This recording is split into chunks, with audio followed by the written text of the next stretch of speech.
मनोविज्ञान दिसंबर 2024 में आया ये सवाल आपकी unit number 1 emergence of psychology से।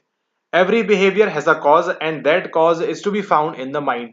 This refers to. इस सवाल का संबंध कहां से है, सवाल सॉल्व करने से पहले हम उसको देखते हैं। संबंध है इसका आपके 2022 के पेपर से। ठीक है, 2022 में एक पेपर हुआ था जहां पर आपको ठीक इसी के संबंध में सवाल पूछा गया था। और इसको आप क्या बोलते हैं, इसको आप सिंपली बोलते हैं, वहां पर उत्तर क्या था इसका, इसको आप बोलते हैं पीडी, यानी कि साइकिक डिटर्मिनिज्म। और यही जो है इस बार का सही आंसर भी है, क्योंकि वहां पर पूछा गया था कि which of the following is, ये सेम स्टेटमेंट आपको वहां पर दिया गया था। ये आपको कैसे मालूम पड़ेगा, अगर आपके पास ये वाली फ्री पीवाईक्यू नहीं, अगर आपके पास ये वाली पेड पीवाईक्यू वाली ई बुक है तो आपको इसका आंसर मालूम पड़ेगा कि क्यों आपको पूछा गया था हिडन पेपर के अंदर। सवाल देखते हैं, बोल रहे हैं every behaviour has a cause, यानी कि प्रत्येक व्यवहार के पीछे क्या होता है, कुछ ना कुछ कारण है। एंड दैट कॉज इज, और वही कारण is to be found in the mind. वही हमको कहां देखने मिलता है, वो हमको माइंड में देखने को मिलता है। इसको आप क्या बोलते हैं, अब यहां देखिए सवाल को आप सॉल्व कर सकते थे एलिमिनेशन के माध्यम से भी। अनकंडीशनल पॉजिटिव रिगार्ड, ठीक है, सशर्त आपको जो है यहाँ पर सकारात्मक संबंध आपको देना है यहाँ पर बाय किसके द्वारा, कार्ल रॉजर्स के द्वारा।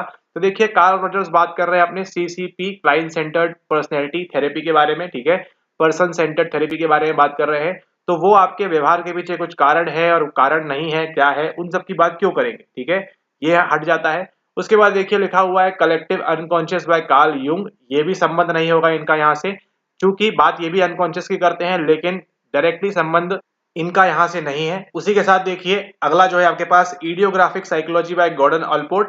ये ध्यान रखना है, आगे आपको जून में इनसे संबंधित सवाल देखने मिलेगा या फिर दिसंबर के अंदर आपको इनसे संबंधित सवाल देखने मिलेगा आपकी जी ऑलपोर्ट के द्वारा। ठीक है, तो ये नए पिक्चर में आए हैं, तो आप अगर प्रिपेयर कर रहे हैं स्वयं से तो ध्यान रखें, अगले बार के लिए ये सवाल आपको बनाएंगे गॉर्डन ऑलपोर्ट के ऊपर से भी, इसको आपने ध्यान रखना है। ठीक है, तो इनके बारे में, इनकी इडियोग्राफिक साइकोलॉजी क्या है क्या नहीं है। अब ये देखिए इडियोग्राफी नोमोथेटिक, वो जो आपको पूछते थे वही सेम चीज आपको यहाँ पर रिपीट करके इन्होंने यहाँ पर डाला हुआ है पीवाईक्यू से उठा के। तो आपको ये मालूम होना चाहिए कि इडियोग्राफिक अप्रोच क्या होती है एंड नोमोथेटिक अप्रोच क्या होती है। अब ये कहाँ से मालूम पड़ेगा आपको, ये मालूम पड़ेगा, कोई जादू नहीं करना है, ये मालूम पड़ेगा आपको अगर आप चुपचाप बैठकर पीवाईक्यू लगाएंगे, वहां से आप निकाल पाएंगे कि यहाँ पर गॉर्डन ऑलपोर्ट कहाँ से डाला हुआ है। ये डाला हुआ है आपके 2021 वाले सेशन से। ठीक है, तो इतनी बारीकी से आपको पढ़ना है पीवाईक्यूज को, तो आपके लिए सवाल करना आसान हो जाएगा। और फिलहाल यहाँ देखिए इसका सही उत्तर क्या है, सही उत्तर की बात होगी यहाँ पर आपका ऑप्शन नंबर 3 साइकिक डिटर्मिनिज्म, यानी कि ये किसकी बात करता है, डिटर्मिनिज्म यानी कि आपके नियतिवाद की बात करता है। इसी के साथ देखिए आपको एक और चीज आनी चाहिए, अभी हमने किसके बारे में पढ़ा, अभी हमने पढ़ा यहाँ पर साइकिक डिटर्मिनिज्म के बारे में। अब ये साइकिक डिटर्मिनिज्म किसके द्वारा दिया गया है, ये दिया गया है आपके सिगमंड फ्रॉइड के द्वारा। ठीक है, और ये सवाल आपको पूछा गया है यहाँ पर। इसी के दौरान अगर आप ध्यान देंगे एक और हमने बात करते हैं, एक और नियतिवाद की हम बात करते हैं। आप बताइए यहाँ पर नीचे कमेंट करके किसके द्वारा दिया गया है वो। ठीक है, ये है आपका जो नियतिवाद, खैर हम ही बता देते हैं, आप लोग तो कमेंट करेंगे यहाँ पर नहीं, क्योंकि कमेंट तो तब होगा जब बनेगा। ठीक है, ओके, तो यहाँ पर देखिए एक और हम बात करते हैं, वो किसकी है, वो है आपका यहाँ पर रेसिप्रोकल डिटर्मिनिज्म। ठीक है, यानी कि आपका जो है जिसको आप बोलते हैं पारिस्थितिक नियतिवाद, परिस्थिति के संदर्भ में जो चेंजेस होते हैं किसके द्वारा दिया गया है, ये आपको दिया गया है अल्बर्ट बंडूरा के द्वारा। ठीक है, अगर आपने लेक्चर्स किए हुए हैं तो समझ में आएगा आपको, आपको डायग्राम दिखा के दिखाया था, इस प्रकार से बनता है पर्सन एनवायरमेंट बिहेवियर।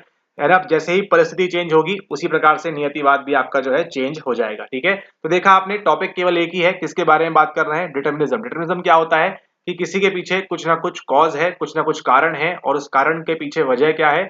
वजह अगर आपका माइंड की बात करेंगे तो कौन आएंगे, वहां से सिगमंड फ्रॉइड आ जाएंगे।